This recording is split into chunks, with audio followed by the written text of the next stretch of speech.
Book close કરી દો. ચાલો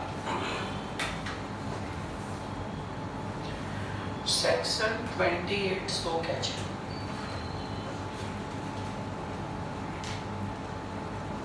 સેક્શન 28 એપ્લાઇઝ. સેક્શન 28 લાગુ પડે છે. ક્યારે લાગુ પડે છે? when certain number of person, કેટલાક ચોક્કસ લોકો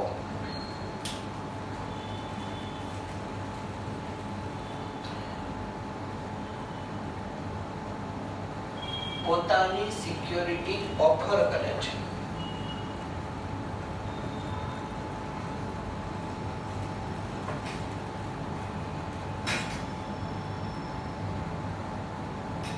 propose to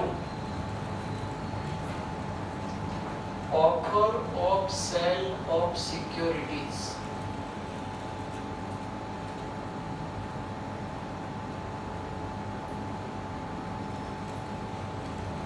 to public.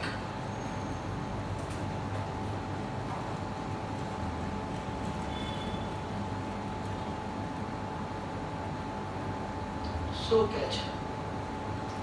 કેટલાક ચોક્કસ લોકો પોતાની સિક્યોરિટી પબ્લિકને ઓફર ફોર સેલ માટે પ્રપોઝ કરે છે, મૂકે છે. આગળ 2-3 વાર આપણે આ યુનિટમાં વાત થઈ છે કે હવે માની લો તમે આટલા કંપનીના શેર હોલ્ડર છો, કે આ બંને પાસે કંપનીના 60-70% શેર છે. તેમણે જો થોડાક શેર વેચવા 2, 5, 10, 50 લાખ, 2-5 લાખના, 15-20 લાખના, તો એ લોકો ડાયરેક્ટ માર્કેટમાં બ્રોકરને ફોન કરીને વેચી દેશે. પણ માની લો એમને 5-10% શેર વેચવા, તો એ ડાયરેક્ટ માર્કેટમાં નહીં જાય. કેમ નહીં જાય? ડાયરેક્ટ માર્કેટમાં જશે તો શેરની પ્રાઇસ ડાઉન આવી જશે on the basis of demand and supply role. તો એ શું કરશે? કંપની થ્રુ પોતાની સિક્યોરિટી વેચવા માટે કાઢશે. એટલે કે આ બંને છે, કંપનીને પોતાના શેર આપશે અને કંપની પાછા બહાર પબ્લિકને શેર બહાર પાડશે. જો when certain number of person propose to offer of sale, આ શબ્દ આખો સાથે છે, offer of sale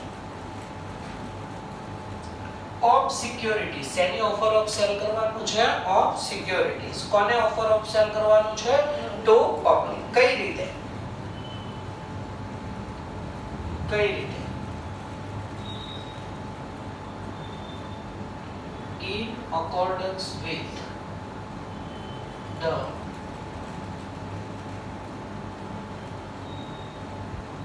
provisions of this act. Answer મળી ગયો. આ કામ એ લોકો કઈ રીતે કરશે? આ એક્ટના પ્રોવિઝન પ્રમાણે, આ એક્ટના નિયમો પ્રમાણે. બીજો point,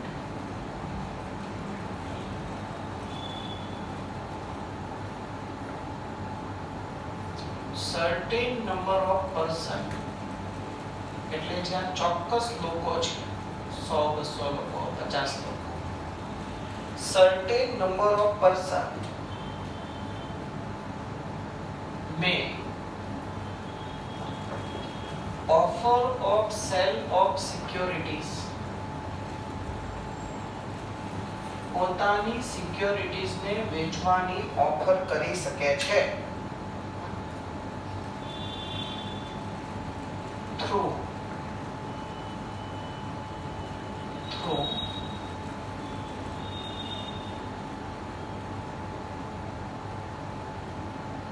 in consultation with board of director. શું કહે છે? કે આ બે જણાએ પોતાના શેર વેચવા છે પબ્લિક ઓફર ઓફ સેલ દ્વારા. તો પહેલા આ બંને શું કરવું જોઈએ? શું કરવું જોઈએ? કંપનીના બોર્ડ ઓફ ડિરેક્ટર સાથે કન્સલ્ટેશન કરવું જોઈએ. કન્સલ્ટેશન કરવું એટલે સલાહ સૂચન લેવા જોઈએ. એટલે આ બંને સૌથી પહેલા કંપનીના બોર્ડ ઓફ ડિરેક્ટરને મળવું જોઈએ અને બોર્ડ ઓફ ડિરેક્ટર અને આ બંને વચ્ચે નક્કી થશે કઈ રીતે આપણે આગળ વધવું છે. And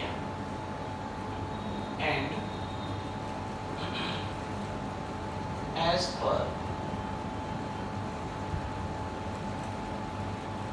provisions of this act, અને આ એક્ટના જે નિયમો છે એ પ્રમાણે આપણે શું કરવું જોઈએ? Offer of cell of security કરવી જોઈએ. દરેકને પોઈન્ટ સમજાય છે? પોઈન્ટ નંબર 3, ખાસ પોઈન્ટને ધ્યાનથી સમજજો. અગેન લાસ્ટ લેક્ચરમાં જોયા હતા એ જ બંને પોઈન્ટ. એની ડોક્યુમેન્ટ, એવું કોઈ પણ document by which offer of sale is made, જે ડોક્યુમેન્ટ દ્વારા તમે ઓફર ઓફ સેલ કરો છો is deemed as prospectus. જે ડોક્યુમેન્ટ દ્વારા પબ્લિકને ઓફર ઓફ સેલ કરવામાં આવી એ ડોક્યુમેન્ટને શું માની લેવામાં આવશે? શું માની લેવામાં આવશે? પ્રોસ્પેક્ટસ માની લેવામાં આવશે. આપણે પહેલાના પોઈન્ટમાં જોયું હતું ને ડીમ્ડ પ્રોસ્પેક્ટસ. એના પછીનો પોઈન્ટ પણ સેમ છે.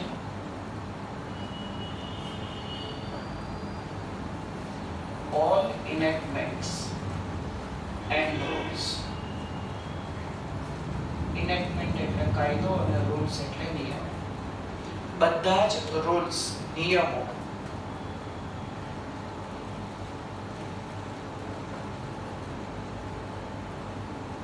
as applicable in case of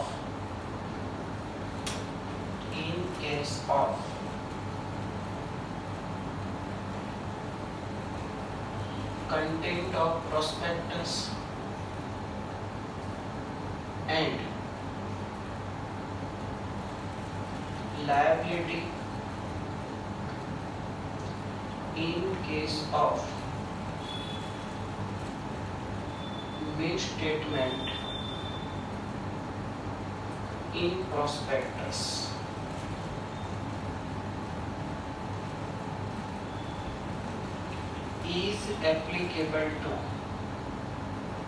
is applicable to such deemed prospectus. ફરી એકવાર પોઈન્ટ શું કહે છે? માની લો આ નોર્મલ પ્રોસ્પેક્ટસ છે, તો આ નોર્મલ પ્રોસ્પેક્ટસમાં કન્ટેન્ટ શું લખવાનું? Liability in case of misstatement in prospectus. આ પ્રોસ્પેક્ટસમાં કોઈ ખોટું લખી દીધું તો જે લાયબિલિટી રહેવાની છે. આ બંને નિયમો સેમ ટુ સેમ કોને લાગુ પડશે? આ ઉપરના ડીમ્ડ પ્રોસ્પેક્ટસને લાગુ પડશે. એટલે કે પ્રોસ્પેક્ટસમાં જે કન્ટેન્ટ હોવું જોઈએ એ જ કન્ટેન્ટ ડીમ્ડ પ્રોસ્પેક્ટસમાં હોવું જોઈએ. પ્રોસ્પેક્ટસમાં તમે કંઈ મિસસ્ટેટમેન્ટ કરો છો અને તમારી જે લાયબિલિટી હશે એ જ લાયબિલિટી તમે કંઈ ડીમ્ડ પ્રોસ્પેક્ટસમાં ખોટું લખો છો તો તમારી હશે. સમજાય છે ને પોઈન્ટ? ત્યારબાદ નેક્સ્ટ પોઈન્ટ છે એની અંદર જ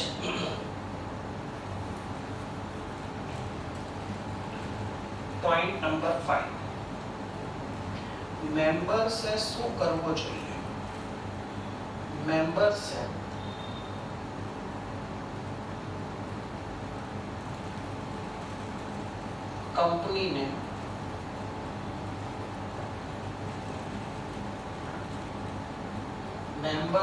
કંપનીને કલેક્ટિવલી ઓથોરાઇઝ કરવી જોઈએ. કલેક્ટિવલી ઓથોરાઇઝ કરવી જોઈએ two act on there behalf. સમજાય છે પોઈન્ટ? કે શેર ખરેખર કોના છે? આ બંનેના છે. ઓફર કરવાનું, પૈસા આવશે, સિક્યોરિટી પાછી આપવાની, અલોટમેન્ટ કરવાનું, આ બધું કામ કોણ કરશે? કંપની. તો કંપની પાસે આની ઓથોરિટી, સત્તા તો હોવી જોઈએ ને. સમજાય છે? તો એટલા માટે પોઈન્ટ શું કે છે કે ભાઈ આ બે મેમ્બરે કંપનીને કલેક્ટિવલી ઓથોરાઇઝ, એક સાથે મળીને કંપનીને ઓથોરિટી આપી દેવાની. શું ઓથોરિટી આપી દેવાની? Two act on there behalf, કે ભાઈ તમે અમારા વતી કામ કરજો અને સાથે સાથે reimburse the expenses. અને સાથે સાથે શું કરવું જોઈએ? reimburse the expenses. reimburse the expenses એટલે કંપનીને આ બધું કરવામાં ખર્ચો થશે ને. ટીમ પ્રોસ્પેક્ટસ બનાવ્યું, ઇશ્યુ કર્યું, પબ્લિક પાસેથી પૈસા આવ્યા હોય, એના માટે અકાઉન્ટ ખોલાવ્યું, એનો ખર્ચો થયો હશે, શેરનું અલોટમેન્ટ કર્યું એનો ખર્ચો થયો હશે, લીગલ ફી ચૂકવી હશે. તો ટૂંકમાં કંપનીને જે પણ ખર્ચો થાય છે એ ખર્ચો તમારે એટલે કે આ મેમ્બરે કંપનીને શું કરવો પડશે? રીએમ્બર્સ કરવો પડશે. રીએમ્બર્સ કરવું એટલે ફરી એકવાર કહું છું, પાછું આપી દે. આ બંને કંપનીએ માની લો 50,000 ખર્ચો કર્યો તો કંપનીને 50,000 પાછા આપી દેવાના. ક્લિયર પોઈન્ટ છે? અને હવે નેક્સ્ટ પોઈન્ટ,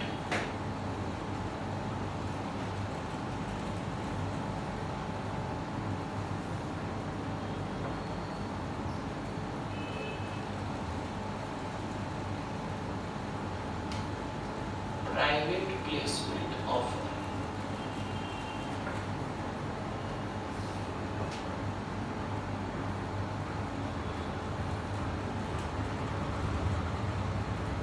સેક્શન 42.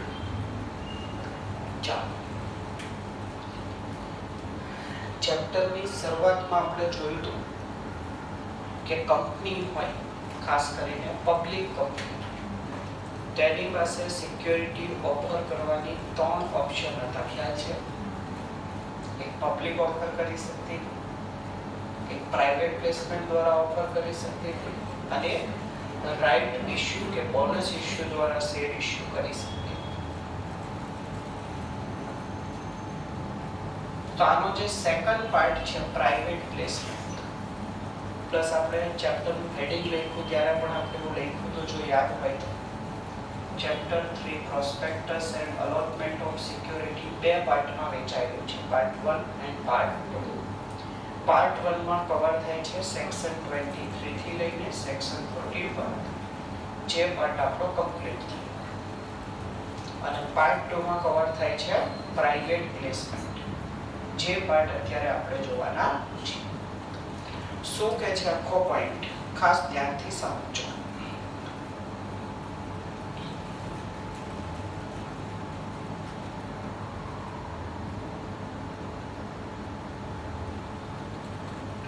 સેક્શન 42 શું કરે છે?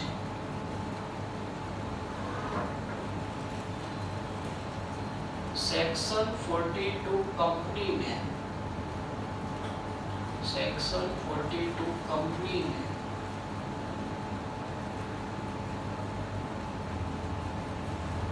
ઇન્ટાઇટલ કરે છે, એટલે કે અધિકાર આપે છે. શેનો અધિકાર આપે છે? to issue of securities through private placement. Company શું કરી શકે? પ્રાઇવેટ પ્લેસમેન્ટ દ્વારા સિક્યોરિટી ઇશ્યુ કરી શકે. અને જો કંપનીએ પ્રાઇવેટ પ્લેસમેન્ટ દ્વારા સિક્યોરિટી ઇશ્યુ કરવી હોય તો કંપનીએ કમ્પ્લાયન્સ કરવું પડશે, નિયમોનું પાલન કરવું પડશે. કયા નિયમોનું પાલન કરવું પડશે?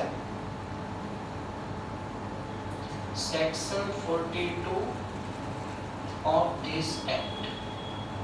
આ એક્ટના સેક્શન 42 નું પાલન કરવું પડશે. એટલે કે અહીંયા આપણે જે જોઈશું એ એન્ડ રૂલ્સ મેડ thereunder. અને સેક્શન 42 માટેના જે રૂલ્સ બનેલા છે, નિયમો બનેલા છે, એ રૂલ્સ નું કંપનીએ શું કરવું પડશે? પાલન કરવું પડશે. કઈ કંપનીએ પાલન કરવું પડશે? જે પ્રાઇવેટ પ્લેસમેન્ટ દ્વારા શેર કે સિક્યોરિટી ઇશ્યુ કરવા માંગે છે. ક્લિયર પોઈન્ટ છે? પોઈન્ટ નંબર 2 શું કહે છે? પોઈન્ટ નંબર 2 છે પ્રાઇવેટ પ્લેસમેન્ટની ડેફિનેશન.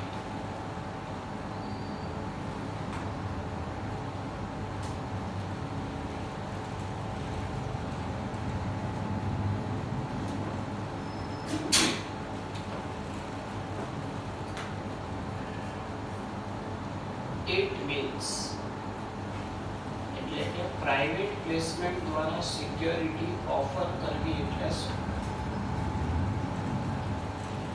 when company, જ્યારે કોઈ કંપની શું કરે છે? જ્યારે કોઈ કંપની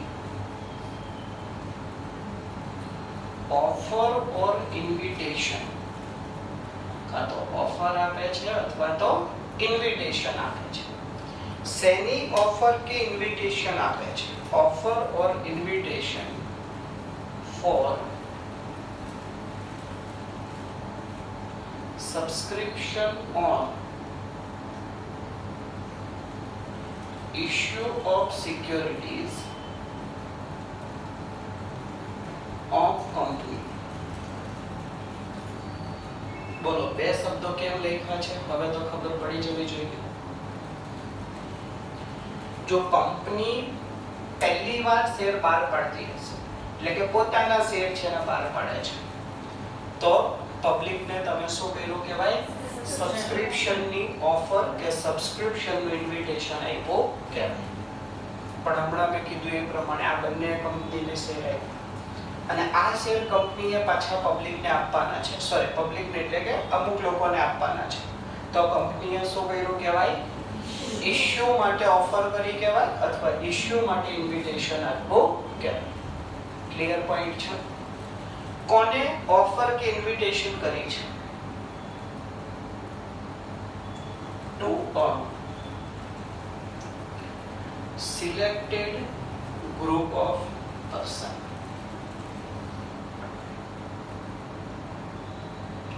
કોને આ ઓફર કે ઇન્વિટેશન આપવામાં આવ્યું છે? Selected group of person. એટલે અત્યાર સુધી આપણે કહેતા હતા ને પબ્લિકને ઓફર કરી દીધી, બધાને જેને લેવા છે એવું નહીં.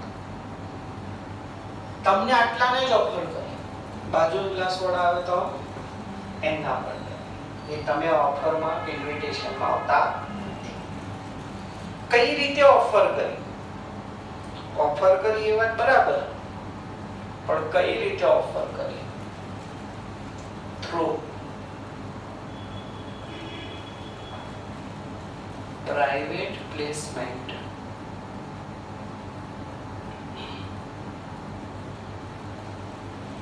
offer cum application letter. ચાલો માની લો તમને આટલાને જ ઓફર કરી. પહેલા પબ્લિકને ઓફર કરતા બહુ સારું હતું, પેપરમાં આપી દીધું એટલે બધાને ઓફર મળી ગઈ. પણ તમને આટલાને જ ઓફર મળી છે, તમને આટલાને જ ઓફર કરી એવું ક્યારે કહેવાય? હું તમને બધાને આ એક લેટર મોકલીશ તમારા નામથી, તમને એડ્રેસ કરેલું mister so and so, miss so and so. સમજાય છે ને? તો આ જે લેટર છે એને શું કહેવાય? Private placement offer cum application letter. સમજાય છે? તો તમને આટલાને ઓફર થઈ તો શેના દ્વારા ઓફર થઈ? આ કાગળ દ્વારા ઓફર થઈ છે. ખાસ ધ્યાનથી સમજજો.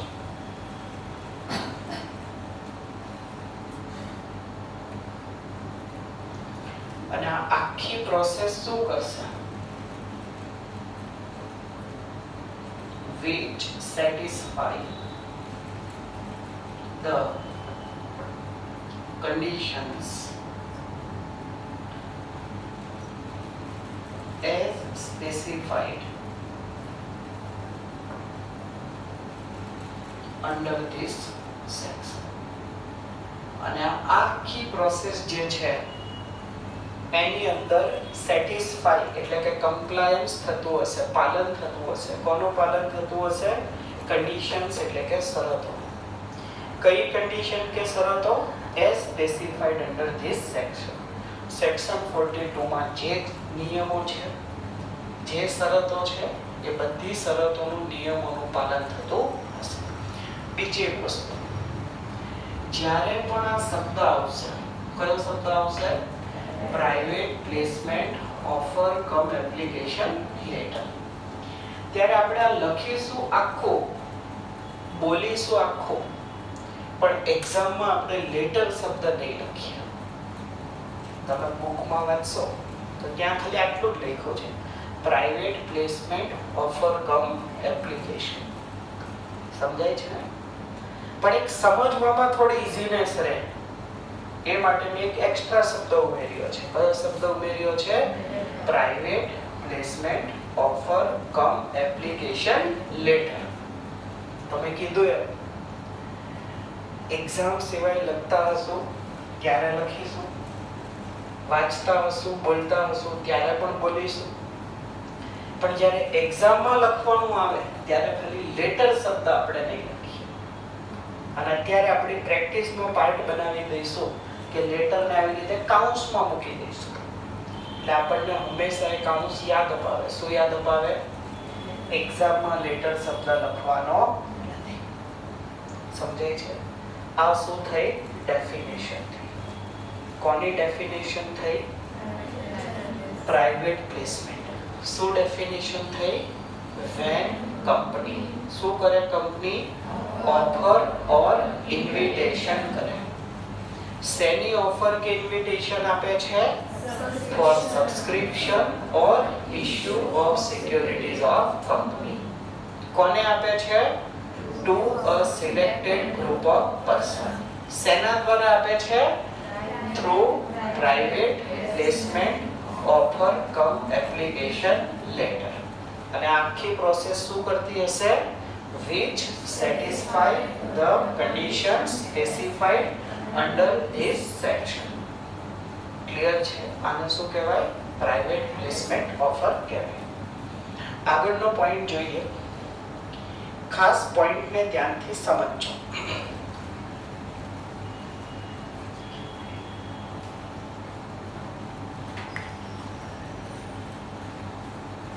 એક કામ કરો, તમને એક સેન્ટેન્સ ખાલી વંચાવું છું. પેજ નંબર 3.16 ઓપન કરો. એના ત્રીજો પોઈન્ટમાં પહેલું સેન્ટેન્સ ખાલી વાંચો.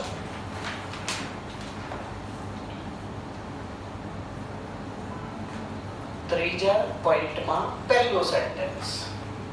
બીજું વાંચવાનું મન થાય તો પણ ના વાંચતા, ખાલી પહેલું.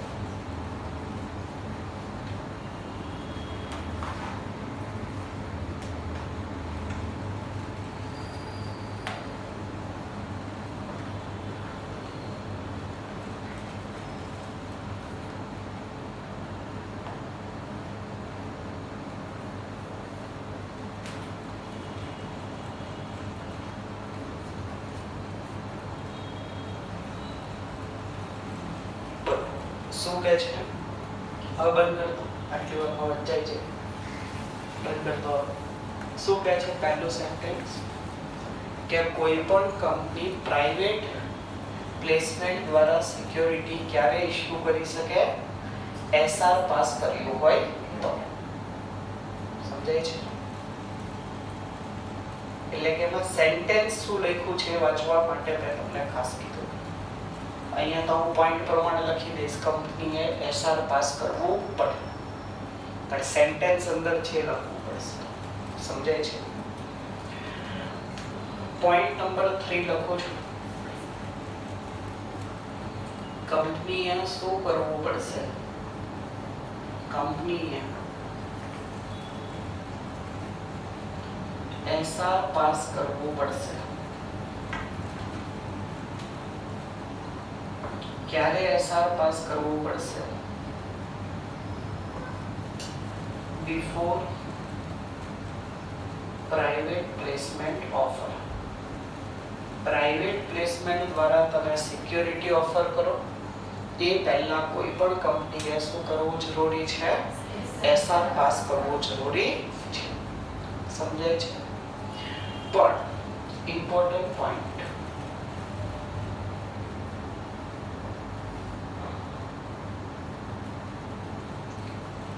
પોઈન્ટ શું કહે છે? બે ઇમ્પોર્ટન્ટ પોઈન્ટ છે.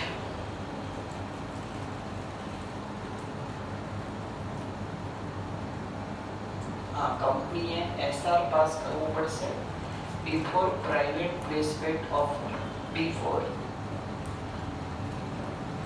each private placement offer. સમજાય છે ને? કે કંપની 5 વાર પ્રાઇવેટ પ્લેસમેન્ટ દ્વારા સિક્યોરિટી બહાર પાડે તો કંપનીએ 5 વાર શું કરવું પડે? એસઆર પાસ કરવું પડે. કંપનીએ 3 વાર પ્રાઇવેટ પ્લેસમેન્ટ દ્વારા સિક્યોરિટી ઇશ્યુ કરી તો કંપનીએ 3 વાર એસઆર પાસ કરવો પડશે. પણ એક બહુ ઇમ્પોર્ટન્ટ નિયમ છે.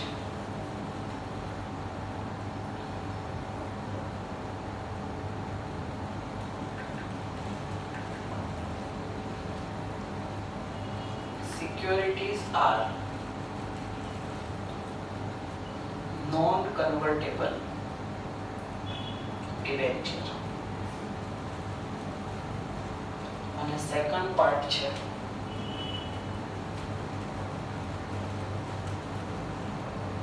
securities are issued to qualified institutional buyer, જેને આપણે ટૂંકમાં નામ આપીશું QIB. બંને પોઈન્ટમાં ધીમે ધીમે આગળ વધીશું. તમે જે સિક્યોરિટી ઇશ્યુ કરવા માંગો છો એ સિક્યોરિટી કઈ છે? કઈ છે? નોન કન્વર્ટેબલ ડિબેન્ચર છે. કારણ કે આપણે શેર શબ્દ નથી વાપરતા, આપણે કયો શબ્દ લખીએ છીએ? સિક્યોરિટી. એટલે બધી વસ્તુ આવી ગઈ. ઇક્વિટી શેર આવી ગયા, પ્રેફરન્સ શેર આવી ગયા, ડિબેન્ચરમાં બધા ડિબેન્ચર આવી ગયા, કન્વર્ટેબલ, નોન કન્વર્ટેબલ, બોન્ડ આવી ગયા, ડિપોઝિટ આવી ગઈ, કે બીજું ગમે તે નામ આપો, સિક્યોરિટી. આ પોઈન્ટમાં હું બીજા બે ભાગ પાડું છું.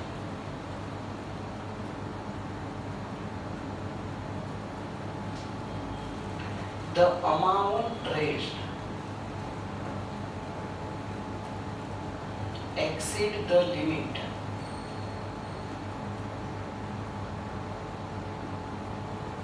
specified under section 180 subsection 1 clause C. અને અહીંયા હું લખું છું the amount raised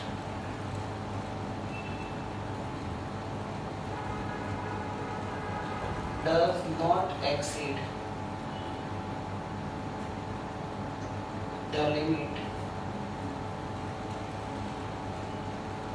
specified under section 180 subsection 1 clause C.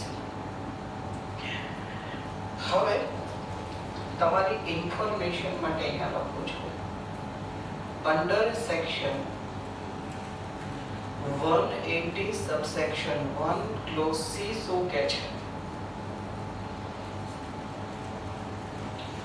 aggregate of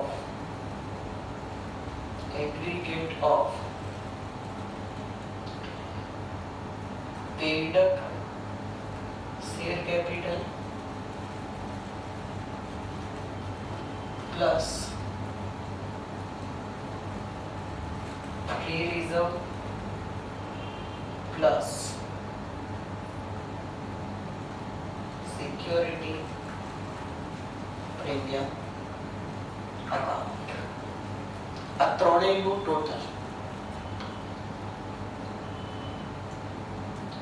100% of.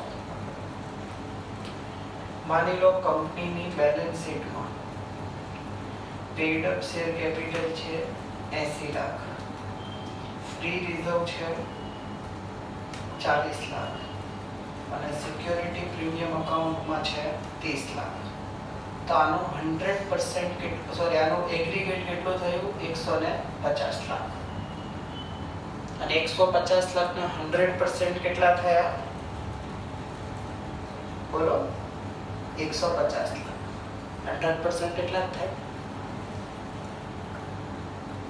તો તમે જે અમાઉન્ટ રેઝ કરવા માંગો છો આ અમાઉન્ટ 150 લાખ થી વધતી હોય તો પોઈન્ટ નંબર 1. આ અમાઉન્ટ 150 લાખ થી ન વધતી હોય તો પોઈન્ટ નંબર 2. દરેકને સમજાય છે પોઈન્ટ શું કહેવા માંગુ છું? કે માની લો કંપની પ્રાઇવેટ પ્લેસમેન્ટ દ્વારા જે રૂપિયા રેઝ કરવાની છે એ રૂપિયા છે 50 લાખ, તો આના કરતા વધતા નથી તો એ પોઈન્ટ અહીંયા આવશે. પણ માની લો કંપની અત્યારે પ્રાઇવેટ પ્લેસમેન્ટ દ્વારા જે મની રેઝ કરવાની છે, જે ડિબેન્ચર બહાર પાડે છે નોન કન્વર્ટેબલ ડિબેન્ચર, એ છે 200 લાખ એટલે કે 2 કરોડના. તો આના કરતા અમાઉન્ટ વધી ગઈ તો પોઈન્ટ લાગુ પડશે પોઈન્ટ નંબર. બંને કેસમાં નિયમ શું છે? આ કેસમાં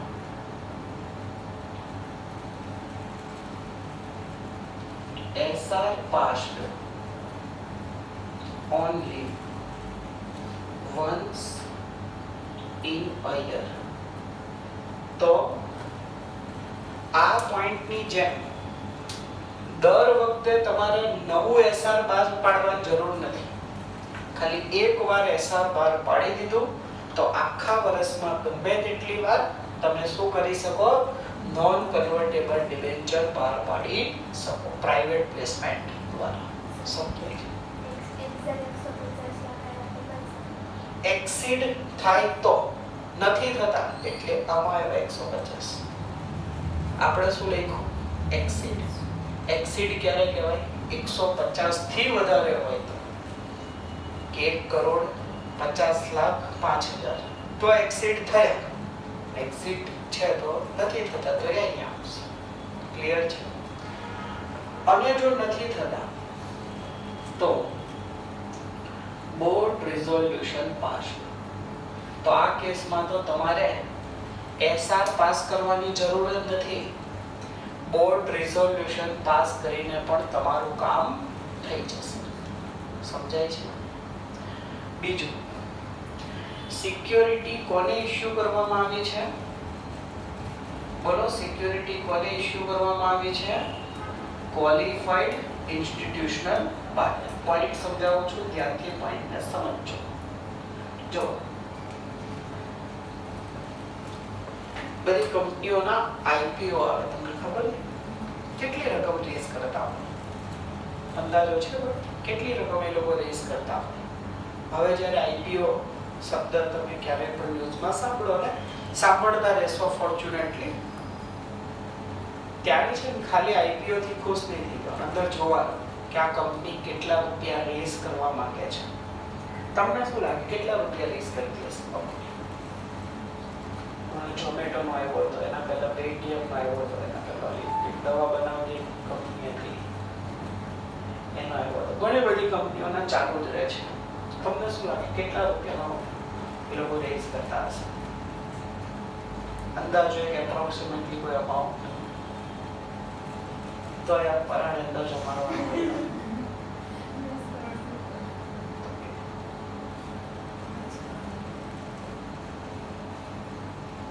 1000 કરોડ, 2000 કરોડ, 10,000 કરોડ, 15,000 કરોડ.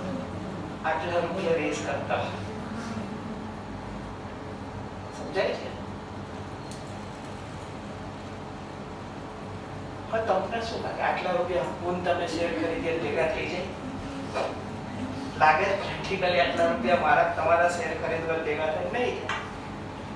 તો ખરેખર શું હોય, કંપનીના જે 100% રૂપિયા છે, માની લો કંપની 1000 કરોડ રેઝ કરવા માંગે છે, તો એમાંથી 70% રૂપિયા કંપની ક્વોલિફાઈડ ઇન્સ્ટિટ્યુશનલ બાયરને જ ઇશ્યુ કરે. મારા તમારા જેવાને ઇશ્યુ જ ના કરે.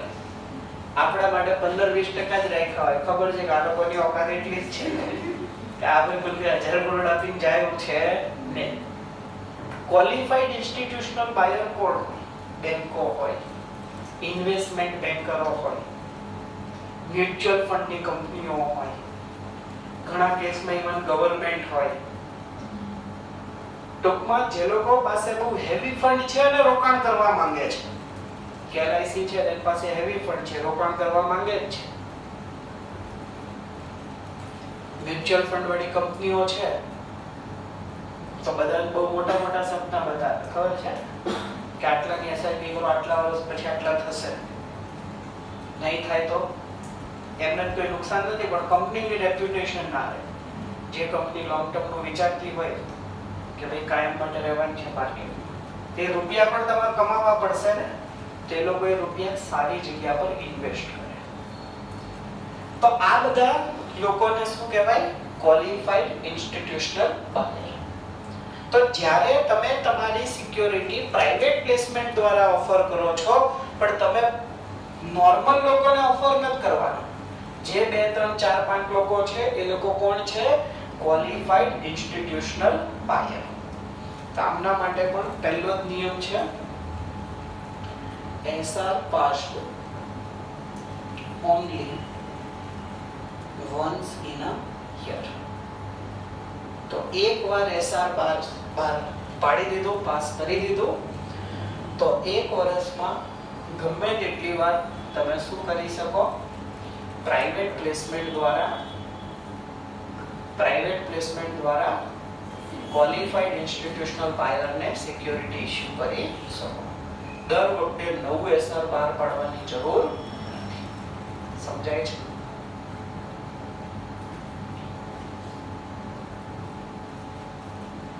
અને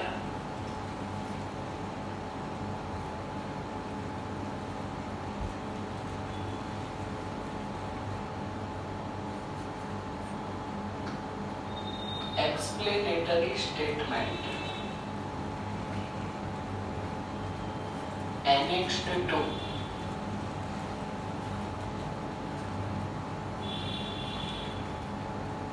notice to shareholder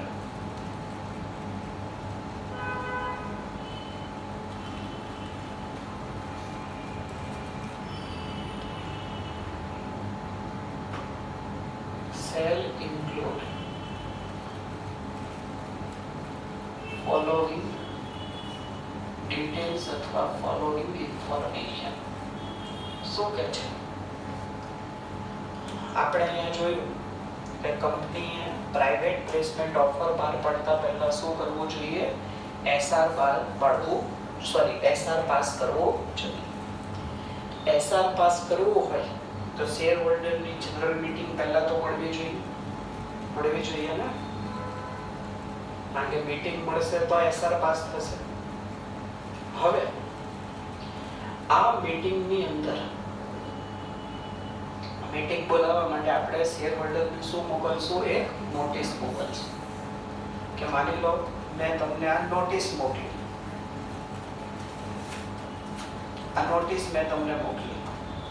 તમને બધાને ઇન્ટરવ્યુ છે, હવે આ તારીખે કંપનીની મીટિંગ છે, આવી જજો.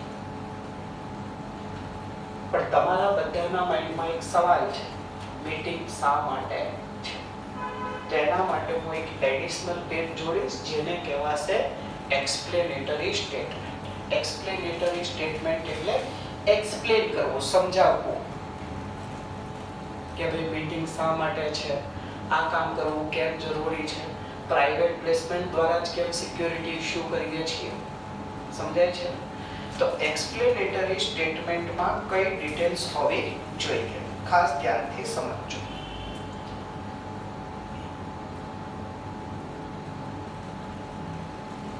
એક્સપ્લેનેટરી સ્ટેટમેન્ટમાં સૌથી પહેલા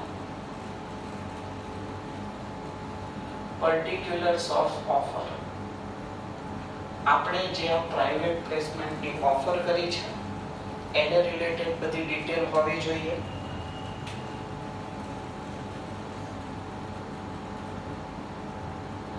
amount of securities and price of it, કે કેટલા રૂપિયાના શેર ઇશ્યુ કરવાના છે અને એની પ્રાઇસ શું રહેશે. ત્યારબાદ પ્રાઇસ રિલેટેડ પોઈન્ટ જ છે જસ્ટિફિકેશન ફોર પ્રાઇસ, કે ભાઈ તમે એવું કીધું કે 120 રૂપિયા પ્રાઇસ હશે સિક્યોરિટીની, તો 120 રૂપિયા શા માટે છે એનું જસ્ટિફિકેશન, વેલ્યુઅરની ડિટેલ લખીશું, name and address of valuer, કે આપણી પ્રાઇસ આપણને જેણે નક્કી કરી આપી એ વેલ્યુઅરનું નામ અને એડ્રેસ શું છે. ત્યારબાદ